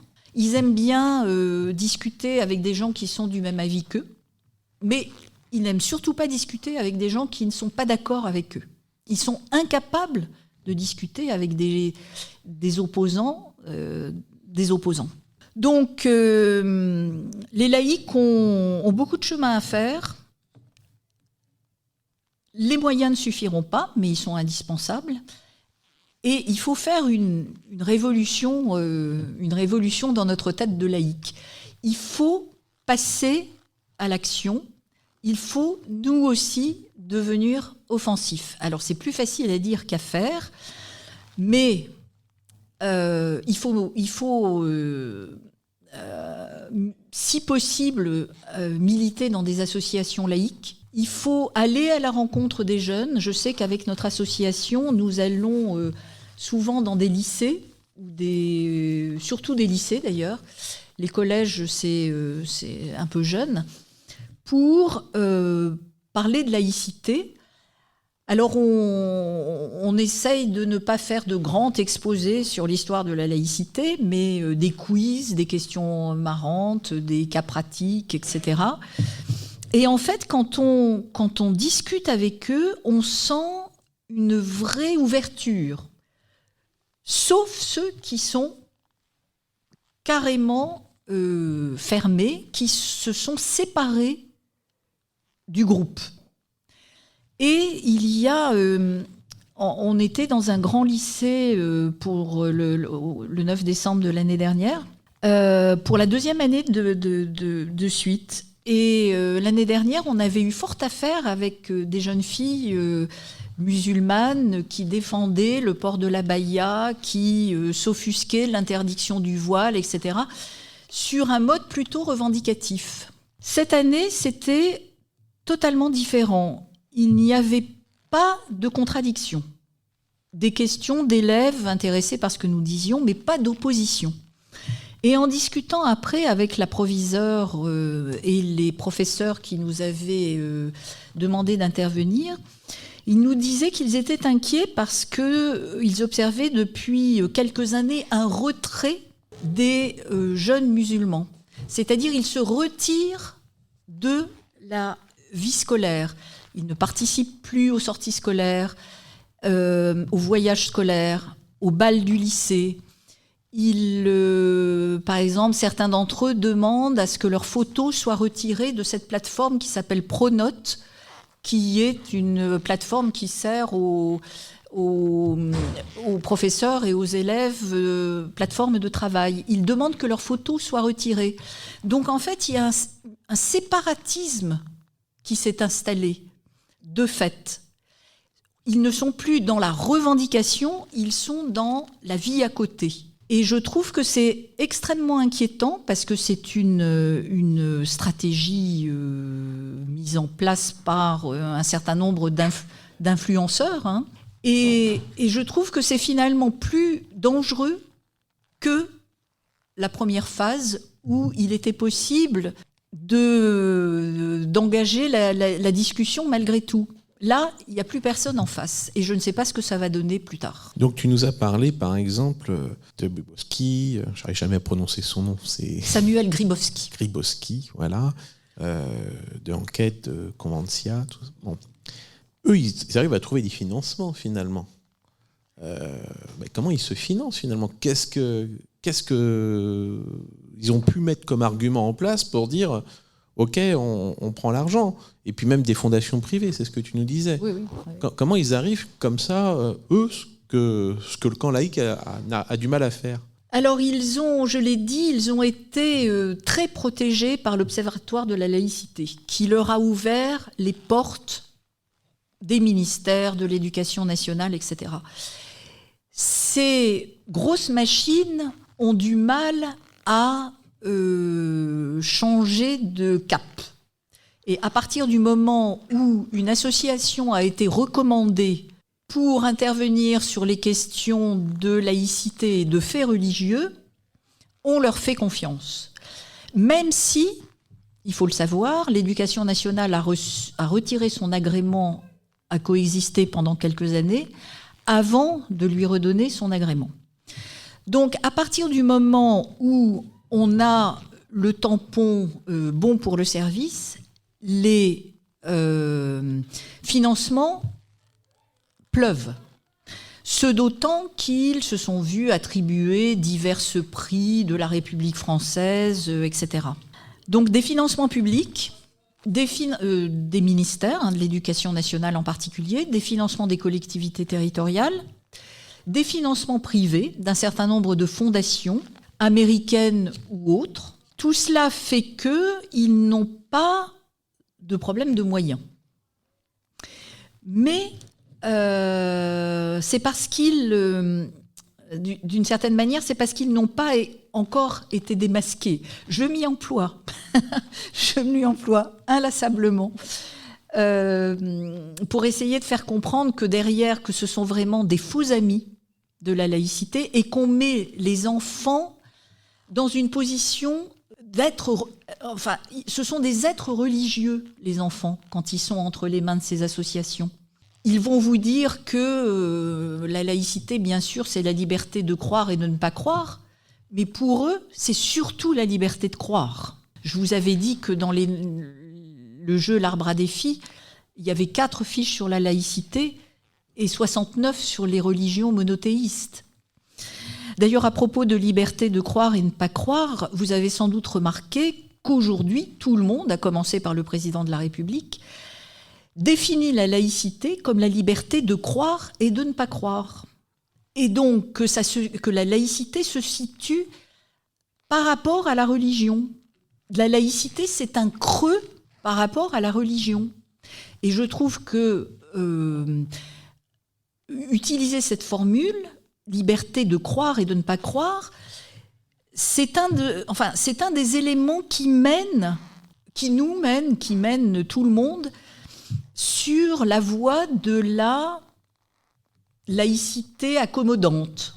Ça, vous y prêterez peut-être attention dorénavant, mais les élus, les politiques, les présidents d'associations, tout le monde dit la laïcité, c'est la liberté de croire et de ne pas croire. Non, c'est pas ça. Mais c'est le discours dominant qui est passé, c'est le discours qui est relayé par les médias. Parlons laïcité. Une émission proposée et préparée par RERS, les réseaux d'échange réciproque de savoir. On le rappelle, du coup, la laïcité, c'est la liberté de conscience et c'est avant tout la liberté de conscience qui est une liberté absolue. Faut le dire. Faut le dire pourquoi ? Puisque on est libre de penser et de croire absolument ce qu'on veut, effectivement. On ne peut pas être dans notre tête pour nous empêcher, alors que toutes les autres libertés sont des libertés relatives. J'ai le droit de circuler, mais si le feu est rouge, je dois m'arrêter. C'est une liberté relative, elle a des limites pour pouvoir fonctionner. J'ai la liberté d'expression, j'ai le droit de m'exprimer, mais je n'ai pas le droit d'avoir des propos discriminatoires envers quelqu'un. Donc c'est aussi pareil, liberté relative, elle a des limites pour pouvoir fonctionner. Seule la liberté de conscience est absolue. Et elle est garantie par la loi de 9 décembre 1905, première phrase, la République assure la liberté de conscience. Point. Et ce point n'est pas qu'un geste de ponctuation pour dire que la phrase est finie. Non, c'est parce que c'est ça la laïcité. C'est la liberté de conscience. Et que le reste, c'est le découlement. Pour qu'il y ait liberté de conscience, il faut la séparation des cultes et de l'État, etc., etc. Donc, on va regarder maintenant un petit peu notre griffonneur adoré, qui a été sûrement très inspiré par tous ces dessins. Et voyons voir, mon très cher Jean-Cry, qu'est-ce que tu nous as concocté ? Alors, c'est très inspirant. C'est très inspirant. C'est même carrément affolant de voir ces infiltrations des religions. Et on se demande, est-ce que c'est de la bêtise ou c'est du machiavélisme ou de l'inculture crasse d'ailleurs. Parce que des fois, il y en a qui sont totalement incultes et c'est plutôt affligeant de voir qu'ils ne voient pas plus loin que le bout de leur nez et surtout, ils ne voient pas le coup d'après. Donc dans une espèce de bien-pensance un peu stupide, on tolère absolument n'importe quoi en disant que ça va passer, puis ça s'augmente. C'est comme l'extrême droite, ça. Faut pas mettre le petit doigt. Alors, premier dessin, j'ai repris le principe des infiltrés du communautarisme, où c'est une manifestation où ils se baladent avec des panneaux en disant libérer nos religions et coexister. Voilà, une manif pour libérer les religions. Et puis il y en a un qui dit la loi de 1905, ça vous suffit pas. Un autre dessin. Donc là, c'est toujours cette histoire. Et moi, je le vois parce que j'ai une jeune fille à la maison. C'est cette histoire de ça, vous posiez la question tout à l'heure de qu'est-ce qui fait que ça a changé. Pour moi, foncièrement, ce qui a changé, c'est l'arrivée des réseaux sociaux. Ça n'existait pas avant et ça a tout changé. Et comme les réseaux sociaux sont fondés sur le principe des communautés, ça augmente le communautarisme. Et donc, tous les jeunes qui ont grandi avec des téléphones mobiles, intrinsèquement, sont liés à cette notion de communauté, de façon intrinsèque. Et donc, ils défendent des communautés avec un cœur gros comme ça. Et ils se rendent pas compte qu'ils divisent, justement, cette vision d'universalisme. Et donc, ce dessin parle d'un communautarisme versus universalisme, où on a un questionnaire, en disant « choisis ton modèle ». Et dans une première colonne, il y a écrit « communautarisme ». Alors, le noir, c'est plus 2 points, parce que c'est une victime, c'est normal. Le musulman, plus 2 points aussi, il a été terriblement, voilà. Le chrétien aussi, parce qu'il était pas mal crucifié. Par contre, le mâle blanc, c'est moins 10 points, hein, parce que il a fait plein de choses. Et puis le nain, c'est plus 5 points, parce qu'il n'est pas très grand, le pauvre. Hein. Et puis l'athée, c'est moins 5 points, parce qu'il ne croit pas en Dieu, etc., etc., etc. Bref. Et puis après, à la fin, il faut mettre son score. Et puis une autre colonne, quand on choisit son modèle, qui est l'universalisme, noir égale blanc, égale bleu, égale croyant, égale nain, etc. Nous sommes tous égaux. Et puis donc, il remplit le formulaire, et puis dit, moi je crois que je choisis la République. Après, un autre dessin. Alors moi, j'aime beaucoup Macron. Il est extraordinaire, ce monsieur, parce que il fait tout et n'importe quoi. C'est en même temps. Hein, donc il fait tout et n'importe quoi et en même temps, hein, bien sûr. Et alors en même temps, donc effectivement, il va défendre la laïcité, mais il va demander aux religions de défendre la laïcité. Ça me fait penser aux marchands de tabac. Vous savez, dans les pays où il n'y a pas d'argent, on demande aux marchands de tabac de défendre le fait d'arrêter de fumer. Voilà, on n'est plus un paradoxe près. Et donc là, il y a un dessin où effectivement Emmanuel Macron demande aux religions de faire la promotion de la laïcité. Et puis donc il dit, on fait la même chose avec les marchands de tabac, fumez-tu ? Mais il répond, fumez quand même. Parce que évidemment, c'est business quand même. Voilà. Et puis un dernier petit dessin, alors là c'est en tant que dessineux que ça me travaille. Hein. Donc là, je reprends la laïcité face aux faux laïcs, hein, où il y a un monsieur avec un coupe-tête dans le dos, un cimetière dans le dos, qui dit, bien sûr, tu peux critiquer Dieu en France. Alors le gamin, il dit, je peux dessiner, et puis il lui répond, vas-y, essaye. Merci. En tous les cas, c'est passionnant. Et une réaction peut-être, Aline, sur l'ensemble de ces dessins ? Merci pour ces illustrations. Alors je dois dire, je suis particulièrement sensible au dernier. Très bien vu. Mais le questionnaire « Choisis ton modèle », c'est très bien aussi. Parce que tu as inclus dans ce questionnaire, c'est un catalogue des identités qu'il faut noter. Et oui, en fait, notre société est totalement empêchée par les interdits moraux.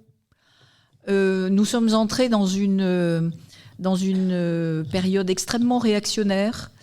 Il y a le bien et le mal, le noir, le blanc. L'entre-deux n'existe plus vraiment. Et les gens, ce qui est logique, préfèrent être du côté du bien. Rares sont ceux qui se plaisent à être du côté du mal. Or, nous, laïcs, on nous positionne du côté du mal. On n'est sans doute pas assez intersectionnel, sans doute pas assez woke, sans doute pas assez attentif au ressenti, au vécu, le vécu des discriminations par les individus discriminés, par les individus racisés, etc. Nous ne sommes pas assez bienveillants. Mais nous sommes universalistes, respectueux des individus, des individus en tant que ce sont chacun des êtres universels qui sont... on est plus... comment dire, on se ressemble plus qu'on est différent, en fait. On se rapproche par nos ressemblances. Et quand on est universaliste, les différences importent moins que les ressemblances.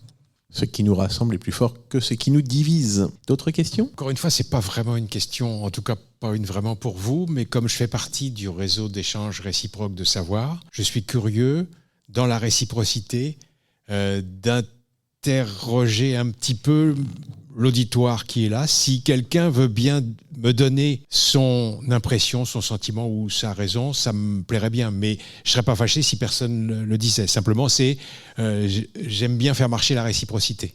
Voilà le sens de ma question. Merci déjà pour cette belle émission de radio. Moi, je suis directeur d'une MJC, juste à côté, à Corbeil-Essonnes. J'ai été formé aux valeurs de la République, laïcité. Je suis fonctionnaire territorial, j'ai fait 30 ans dans la fonction publique. Donc aujourd'hui, on a des formations d'intégration obligatoires, etc. Pour autant, c'est pas une démarche obligatoire. On n'est pas formé de droit à la laïcité. Je trouve que c'est encore un problème. Ça reste une démarche individuelle de la personne qui fait le nécessaire pour être formé. Moi, j'ai eu cette chance, en tant que directeur de MJC, de reprendre des études, et j'ai eu dans ma formation d'éducateur populaire la formation valeurs de la République, laïcité, qui m'a permis de comprendre plein de choses. Globalement, je suis plutôt en phase avec tout ce que vous avez dit. J'ai des nuances par rapport à la manière dont vous avez décrit les jeunes.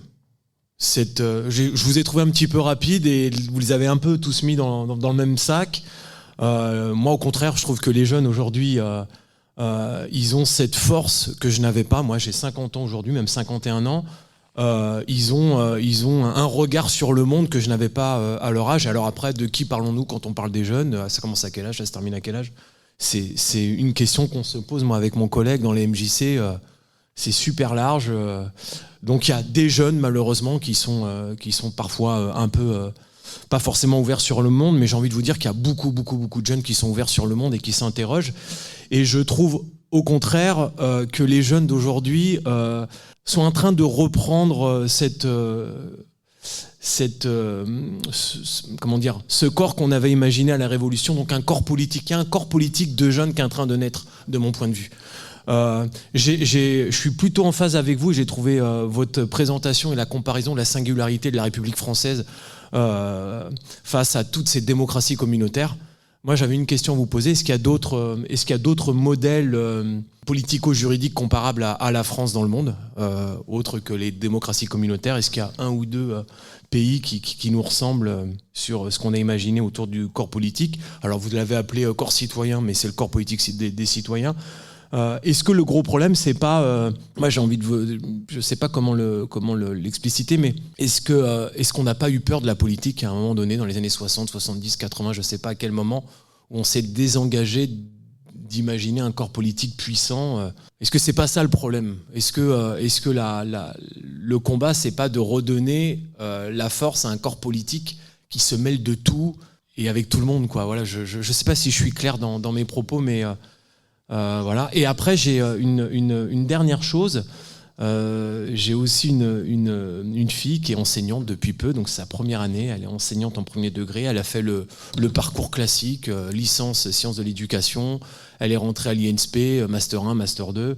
Et je crois qu'elle a eu 2 demi-journées autour de la laïcité. J'ai trouvé ça déplorable. Alors je lui ai proposé de faire autre chose et je crois même qu'elle va être formée avec Jérémy prochainement. Mais voilà, donc c'est peut-être un peu confus là tout ce que j'ai dit, mais merci en tout cas. Et juste une dernière question, pardonnez-moi. Votre travail, est-ce que c'est un essai? Est-ce que c'est un travail qu'on pourrait comparer à un travail proche du journalisme ou un véritable travail scientifique? Alors je suis d'accord avec vous sur l'observation que vous avez faite au sujet des jeunes. J'ai été un petit peu schématique, mais le temps est compté, donc c'est compliqué.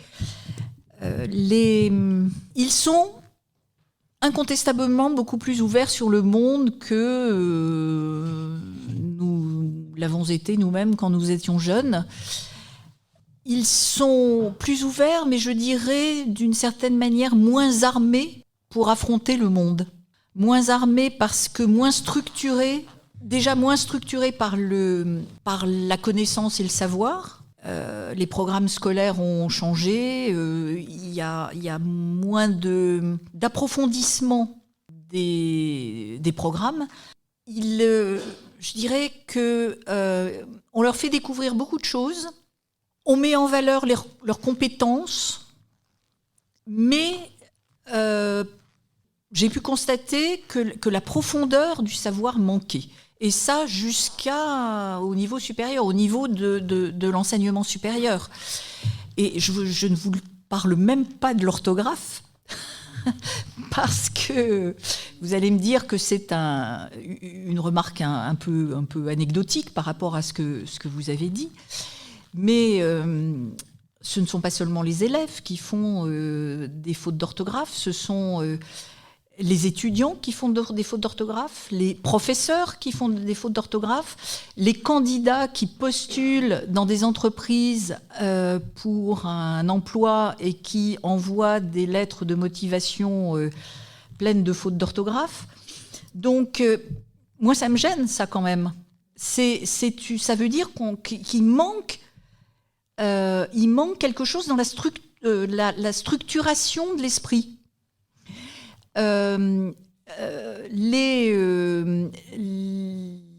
Mais l'ouverture sur le monde est réelle.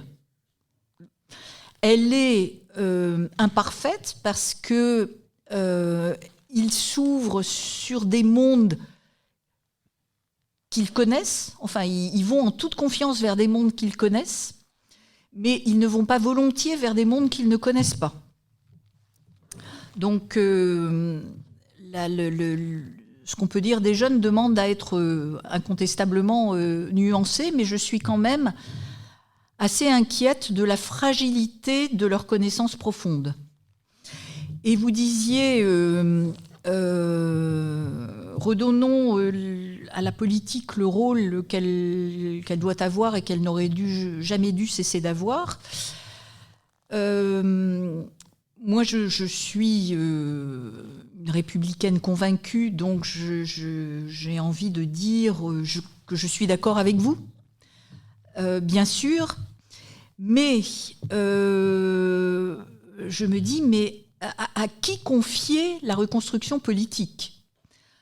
Quand on voit notre Assemblée nationale aujourd'hui, qui, à certaines occasions, est une foire d'empoigne totale, où les députés, voire les groupes parlementaires s'injurient. La reconstruction de la vie politique, ça doit passer par une réflexion approfondie. Enfin, c'est vrai que il y a eu une sorte de dérive depuis qu'Emmanuel Macron est arrivé au pouvoir, en termes de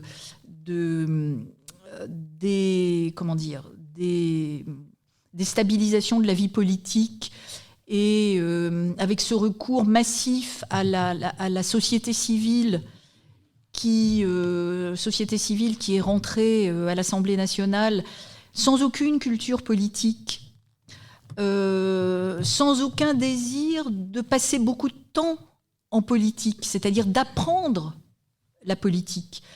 Préalablement, ils avaient, pour la plupart d'entre eux, peu de formation dans les partis politiques, peu de formation dans des organismes structurants comme des syndicats, etc. Donc ils arrivent à l'Assemblée nationale pour être représentants du peuple. C'est comme si vous ou moi, nous arrivions à l'Assemblée nationale et nous devenions députés d'un moment à l'autre. Donc je pense que reconstruire la politique aujourd'hui, ça va demander un travail considérable, et je ne vois pas aujourd'hui par quel chemin on va y arriver. Mais on va certainement y arriver à un moment. La République est un modèle tout à fait à part, la République française. La République, ce n'est pas la démocratie. Ce ce sont deux modèles différents. La République peut être démocratique, mais pas obligatoirement. La République islamique d'Iran n'est pas démocratique. La démocratie peut être républicaine, mais pas obligatoirement. Donc en fait, ce sont deux choses différentes. Et la République française, c'est une longue construction politique qui trouve son origine dans les Lumières, qui a eu sa première concrétisation avec la Révolution et qui s'est construite à partir de la deuxième moitié du XIXe siècle de manière lente et réfléchie, en s'appuyant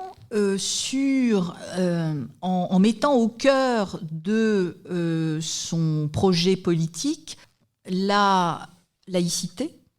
C'est au cœur du projet politique français. Un peuple qui se réunit non pas autour d'un dieu ou autour d'une appartenance ethnique commune, mais un peuple qui se réunit autour d'un projet politique. Le projet de l'émancipation, le projet de la laïcité. Est-ce qu'il y a d'autres modèles similaires à celui du modèle français? Je ne pense pas. Il y a d'autres États laïques.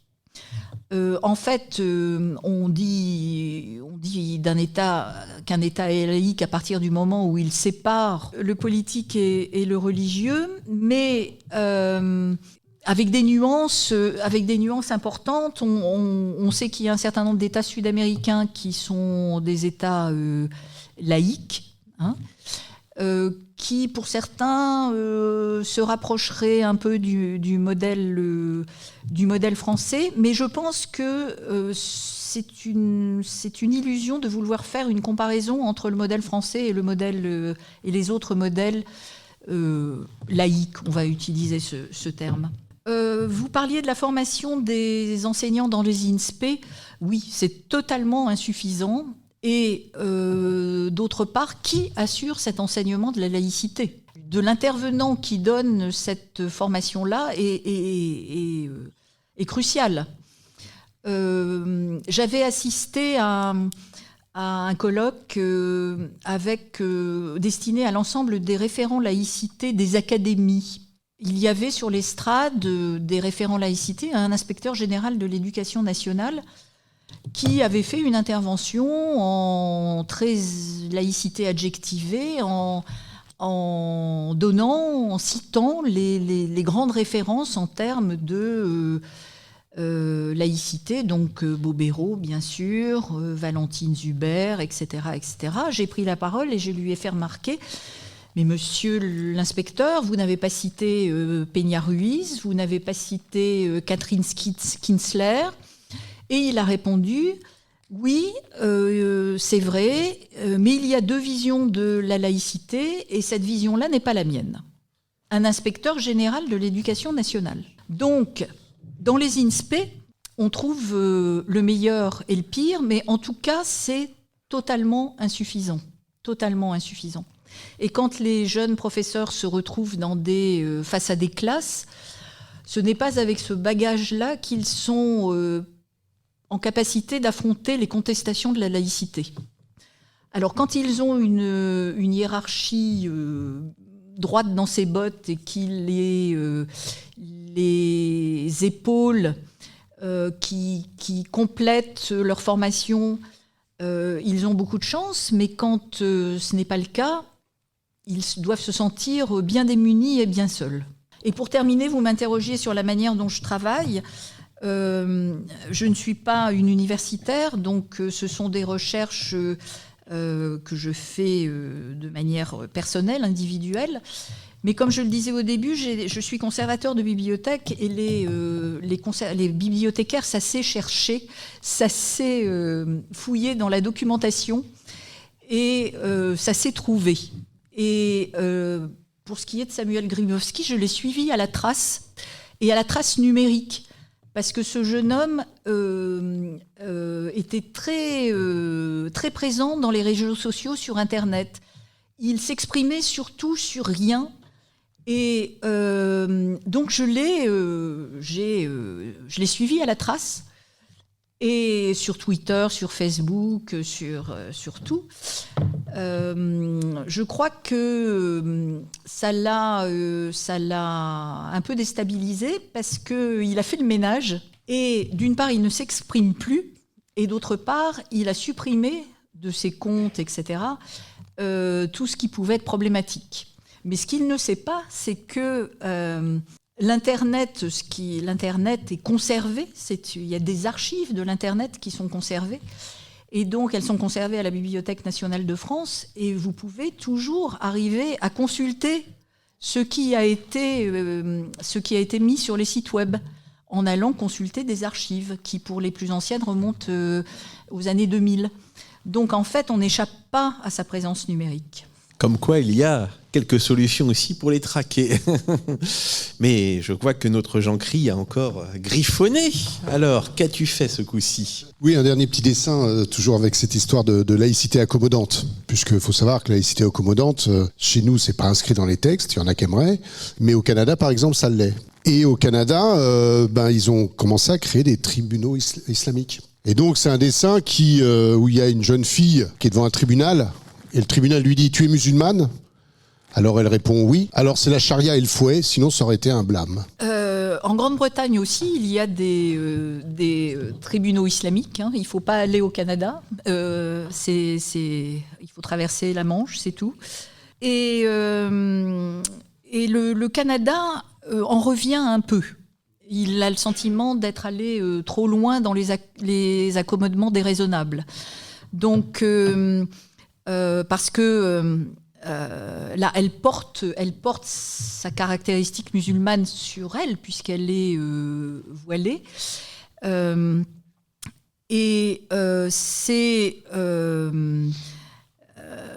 C'est d'ailleurs ce qui rend la demande d'un certain nombre de jeunes d'autoriser le port du voile à l'école totalement délirante. C'est-à-dire que ces jeunes filles, autorisées à porter le voile à l'école, ne vont plus être que des musulmanes. Alors que ce seraient des jeunes filles comme les autres, qu'on aurait du mal à qualifier, qu'on aurait du mal à identifier. Là, elles portent leur religion sur elles. Et je trouve que c'est absolument dramatique pour leur avenir. Alors, le temps passe. Et pour finir, je voudrais alors déjà remercier Aline Girard pour cette intervention passionnante. Et puis surtout, rappeler ces 2 livres qu'elle a amenés ici. Donc, le débat va pouvoir continuer autour de ces 2 livres. Le premier, c'est Enseigner le fait religieux à l'école, une erreur politique. Point d'interrogation. Sans point d'interrogation, et c'est aux éditions Minerve. Et le deuxième, c'est Vers une société communautariste et confessionnelle, le cas de Samuel Grybowski à Pont-Neuf. Donc 2 livres qui sont ici, on va pouvoir continuer autour de ces 2 livres qui sont à dédicacer. Merci. Merci à vous. Merci. Bien, merci Aline, merci à tout le monde. On se retrouvera le mois prochain.